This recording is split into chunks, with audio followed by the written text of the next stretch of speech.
जय हिंद दोस्तों। मैं नवीन मेहता। मैं अपने यूट्यूब चैनल पे आपका वेलकम करता हूँ।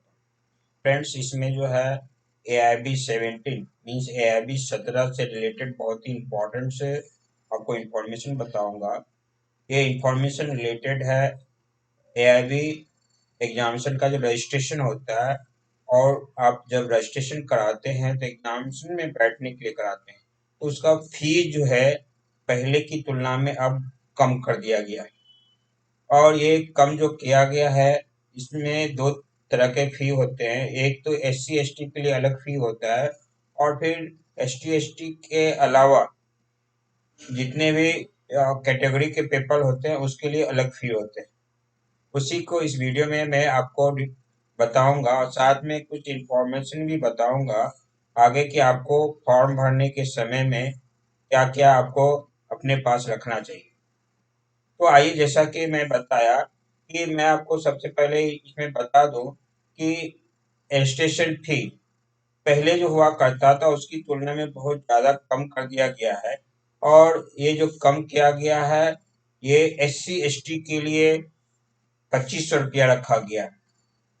मीन्स जो शेड्यूल कास्ट और शेड्यूल ट्राइब कास्ट में कैटेगरी के आते हैं, उस कैटेगरी वाले के लिए 2500 रुपया मीन्स 2500 रखा गया।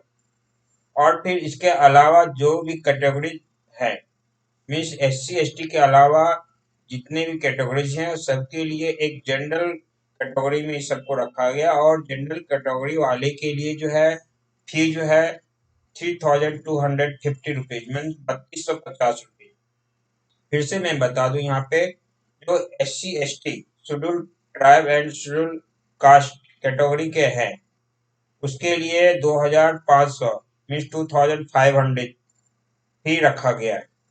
और इसके अलावा जो इतने भी कैटेगरी हैं उसको जनरल कैटेगरी में रखा गया है, और जनरल कैटेगरी के लिए 3250 रुपीज मीन्स 3250 रुपये रखा गया। तो आपको इससे इंफॉर्मेशन मिल गया होगा इस मेरे वीडियो से कि आपको फॉर्म भरने में जो है 3250 रुपये लगेंगे, मीन्स 3250 रुपीज लगेंगे। ऐसे कैटेगरीज के लिए जो जनरल कैटेगरी में एज पर जो है ऑल इंडिया बार एग्जामिनेशन का जो कमिटी है उस और वो कमिटी और जो है जितने भी कैटेगरी है सबको जनरल कैटेगरी में रखा है, other than SC ST। Means SC ST अगर आप नहीं है तो आप जनरल कैटेगरी में आते हैं।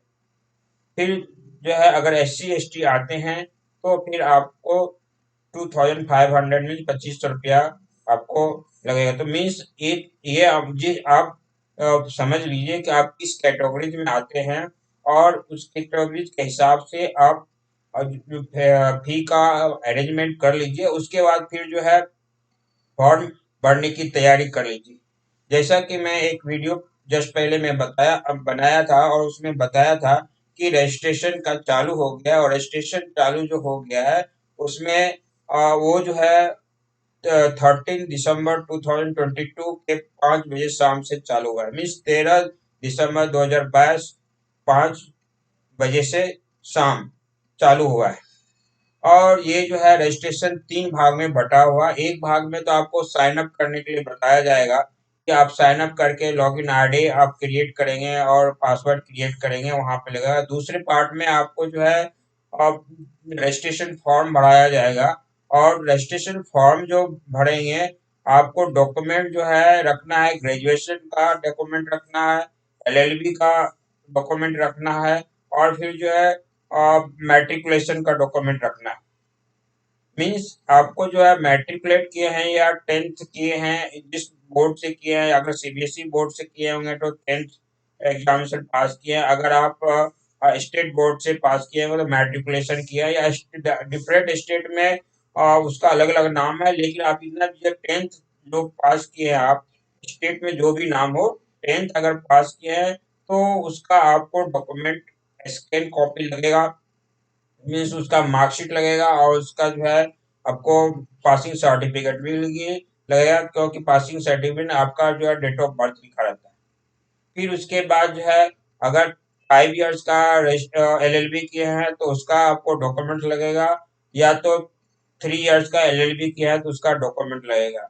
अगर आप 5 ईयर का एलएलबी किया तो आपको ग्रेजुएशन करने की कोई जरूरत नहीं होगी, और इसलिए आपका ग्रेजुएशन की सर्टिफिकेट की कोई आपका नहीं है यहाँ पे, क्योंकि आपका इंटीग्रेटेड डिग्री है, ग्रेजुएशन प्लस एलएलबी।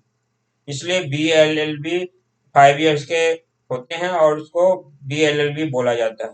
लेकिन कोई 3 इयर्स का अगर एलएलबी किए हैं तो उनको जो है ग्रेजुएशन का मार्कशीट लगेंगे और पासिंग सर्टिफिकेट भी लगेंगे, और साथ में जो है वहाँ उनको एलएलबी के मार्कशीट और एलएलबी के पासिंग सर्टिफिकेट वहाँ पे लगेंगे। वो प्रोविजनल हो या पे आपके पास पासिंग सर्टिफिकेट हो, वो डिपेंड करता है, लेकिन प्रोविजनल अगर एलएलबी के पासिंग सर्टिफिकेट जो न्यू अभी पास किए होंगे तो उसको प्रोविजनल मिला होगा, तो प्रोविजनल वो वहाँ पे लगाएंगे। और ये सब डॉक्यूमेंट आपको रखना, साथ में आपको जो लगेगा उसमें फोटो भी लगेगा, मोबाइल नंबर लगेगा, ईमेल आईडी। सबसे पहले तो आपको ईमेल आईडी और मोबाइल नंबर रखना होगा और आपको, और क्योंकि उस पे वेरिफिकेशन कोड आएगा, और वेरिफिकेशन कोड आपको जो आएगा वो आपको वहाँ पे पुट करना पड़ेगा, मीन्स देना होगा, फिर आगे प्रोसेस आपका होगा। मीन्स आपको मोबाइल नंबर और ईमेल आईडी आपको वेरीफाइड कराना पड़ेगा। तो उसके बाद आपको फोटो लगेंगे, जो स्कैन कॉपी आप करके रखे, या जो है जो जिस तरह से जेपीजी फॉर्मेट में या आपको या पीजी फॉर्मेट में आपको वहाँ पे फोटो कॉपी आपका जो होगा वो लगेगा। लेकिन डॉक्यूमेंट जो है वो आपको स्कैन कॉपी लेना है, और स्कैन कॉपी जो डॉक्यूमेंट लेना है आपको स्कैन करने टाइम में आपको ध्यान देना है कि ये मेरा डॉक्यूमेंट पूरे रूप से विजिबल है। मीन्स उसमें ऐसा नहीं होना चाहिए कि आप स्कैन तो कर दिया लेकिन विजिबल नहीं है, वो दिख नहीं रहा है कि लिखा क्या हुआ है, कौन सा ईयर है, क्या है, नहीं है। उस पे वो क्लियर आपको दिखना चाहिए, तभी आप उसको अपलोड करेंगे, नहीं तो आपका फिर जो है वो प्रॉब्लम में चला जाएगा, और वो फिर आपका हो सकता है कि आपका एडमिट कार्ड इशू नहीं हो। इस सब फिर आपको भागम दौड़ करना पड़ेगा। इसलिए आप स्कैन कॉपी जो भी डॉक्यूमेंट का मैट्रिकुलेशन का, उसके बाद बीएलएलबी की है बीएलएलबी का, अगर एलएलबी की है तो ग्रेजुएशन प्लस एलएलबी का जो है आपको डॉक्यूमेंट जो है पूरा स्कैन कॉपी विजिबल रूप से होना चाहिए, और उसको आप रखेंगे जिसमें हम आप रजिस्ट्रेशन करेंगे। फिर पेमेंट का सेक्शन है। पेमेंट के सेक्शन में जब आपका रजिस्ट्रेशन हो जाएगा तो पेमेंट के सेक्शन में जो है आप जाके पेमेंट करेंगे, पेमेंट गेटवे वहाँ पे क्लिक करेंगे, तो फिर पेमेंट होने के बाद आपका फाइनली आपका जो फॉर्म है वो सबमिट हो जाएगा। तो यहाँ पे मैं आपको जैसा कि बताया 3 पार्ट में बता हुआ। एक तो आपको साइन अप करना पड़ेगा, साइन अप करेंगे वहाँ पे लॉगिन आईडी मिलेगा। वो लॉगिन आईडी से जब भी आप उसको ओपन करना चाहेंगे, या मीन्स आप साइन इन करना चाहेंगे या लॉग आउट करना चाहेंगे, आप कर सकते हैं, और अपने हिसाब से फॉर्म सपोज कीजिए आप log sign out means sign up कर दिया तो लॉगिन आईडी एंड पासवर्ड आपको अवेलेबल हुआ, तो आप जो है इस इतना करके आप छोड़ सकते हैं। फिर बाद में आप रजिस्ट्रेशन फॉर्म भर सकते हैं, फिर कभी और जो है पेमेंट कर सकते हैं। लेकिन आपको ध्यान रखना है क्या कि 13 तारीख 13 दिसंबर 2022 से चालू हुआ, 16 दिसंबर 2023 का, सॉरी 16 जनवरी 2023 तक जो है ये रजिस्ट्रेशन का प्रोसेस चालू रहेगा। और लेकिन जो है आपको पेमेंट जो है 19 जनवरी 2023 तक कर सकेंगे। 3 दिन आपको एक्स्ट्रा मिल रहा है। फिर से मैं बता दूं यहाँ पे कि ब्रीफ में जो है, हालांकि एक वीडियो में डिटेल बनाया है, वहाँ पे नोटिफिकेशन भी डाला है जिसमें पूरा डिटेल दिया हुआ है, लेकिन यहाँ पे ब्रीफ में बता देता हूँ। रजिस्ट्रेशन स्टार्ट जो हो रहा है वो 13 दिसंबर 2022 से रजिस्ट्रेशन स्टार्ट हो रहा है। इसी दिन से आप पेमेंट भी कर सकते हैं, अगर आपके पास पेमेंट अवेलेबल है तो। नहीं तो आप साइन अप करके रजिस्ट्रेशन, आपके पास टाइम नहीं तो साइन अप कर लीजिए। साइन इन करने के बाद किसी दिन आप रजिस्ट्रेशन कर लीजिए। रजिस्ट्रेशन में जैसा कि मैं बताया कि आपको पूरा फॉर्म भरना पड़ेगा। मीन्स आपको कब एलएलबी किए हैं, कब आप ग्रेजुएशन किए हैं, कब मैट्रिकुलेशन किए हैं, आपका नाम क्या है, फादर्स नेम क्या है, एनरोलमेंट नंबर आपका ओरिजिनल जो है वो आप क्या जो है क्या है, उसके बाद कौन सा स्टेट से आप एनरोलमेंट कराया है, इस तरह के पूरे डिटेल आपको भरने पड़ेंगे। भरने के बाद जो है आपको डॉक्यूमेंट भी जो मैट्रिकुलेशन का, इंटरमीडिएट, सॉरी ग्रेजुएशन का, एलएलबी का, अगर 3 ईयर का एलएलबी किया है तो ग्रेजुएशन प्लस एलएलबी, अगर 5 ईयर का एलएलबी किया है तो सिर्फ 5 ईयर्स के एलएलबी का डॉक्यूमेंट का स्कैन आपको देना पड़ेगा और पूरा डिटेल लिखना पड़ेगा कि कौन सा मार्क्स, आप कौन सा ईयर में कितना मार्क्स आया, कौन सा सेमेस्टर में कितना मार्क्स आया, और फिर कौन सा यूनिवर्सिटी से पास किया, कौन सा कॉलेज से पास किया, ये सब पूरा डिटेल वहाँ पे देना पड़ता है। तो उससे पूरा अगर देंगे तो फिर जो है ना, आप वहाँ पे आपके पास जो है एक सबमिट का बटन आएगा, वहाँ पे सबमिट का बटन जब आप कर देंगे तो वो पार्ट आपका क्लियर हो जाएगा। फिर तब आपको नेक्स्ट नेक्स्ट जब करेंगे तो पेमेंट का गेटवे पे आएगा। आप वहीं पे है कि आप फॉर्म भर के आप पेमेंट दूसरे दिन भी आप कर सकते हैं जो है। लेकिन आपको ध्यान रखना है कि पेमेंट 19 जनवरी 2023 के बाद नहीं कर सकते। 19 जनवरी 2023 लास्ट डेट है पेमेंट का। आप जैसा कि मैं बताया, फॉर्म भरने के बाद आगे प्रोसेस में जाएंगे तो पेमेंट का है, पेमेंट कर लेंगे तो फिर आपको नोटिफिकेशन आ जाएगा कि आपका पेमेंट सक्सेस रहा, और फिर सबमिट का फाइनली बटन आएगा, फाइल सबमिट कर देंगे तो आपका फॉर्म सबमिट हो जाएगा।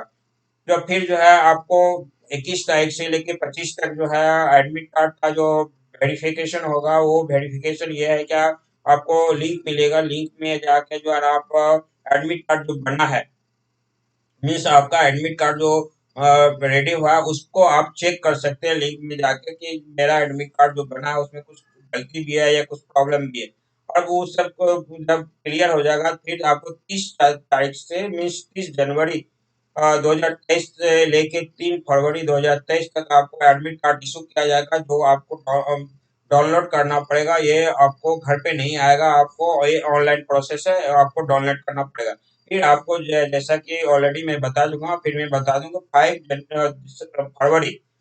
फरवरी 2023 को आपका एग्जामिनेशन होगा। एग्जामिनेशन का शेड्यूल आपको आपके एडमिट कार्ड में दिया रहेगा कि कौन सा सेंटर पे आपको एग्जामिनेशन होगा, क्योंकि आपको जिस समय में एग्जाम फॉर्म भरेंगे उस समय में आपको एग्जाम सेंटर भी आपको सिलेक्ट करना पड़ेगा। तो इस तरह से आपका पूरा कंप्लीट हो जाएगा। तो इस वीडियो में इतना ही, लेकिन बेसिकली इंफॉर्मेशन इस वीडियो से था कि आपका रजिस्ट्रेशन का फी जो है बहुत मीन्स कम हो गया है। और ये रजिस्ट्रेशन फी दो कैटेगरी में बांटा गया है, एक एस सी एस टी का कैटेगरी है, एक जनरल कैटेगरी है। और जैसा कि एस सी एस टी का कैटेगरी है उसके लिए 2500 रखा गया, और जनरल कैटेगरी 3250 रुपीज में 3250 रखा गया। तो फ्रेंड्स, इस वीडियो में इतना ही। अगर मेरा वीडियो इन्फॉर्मेटिव लगा तो मेरे वीडियो को लाइक कीजिए, शेयर कीजिए, साथ ही मेरे चैनल को सब्सक्राइब कीजिए, जिससे कि आप मेरे चैनल से जुड़ सकें। Thank you. भारत माता की जय।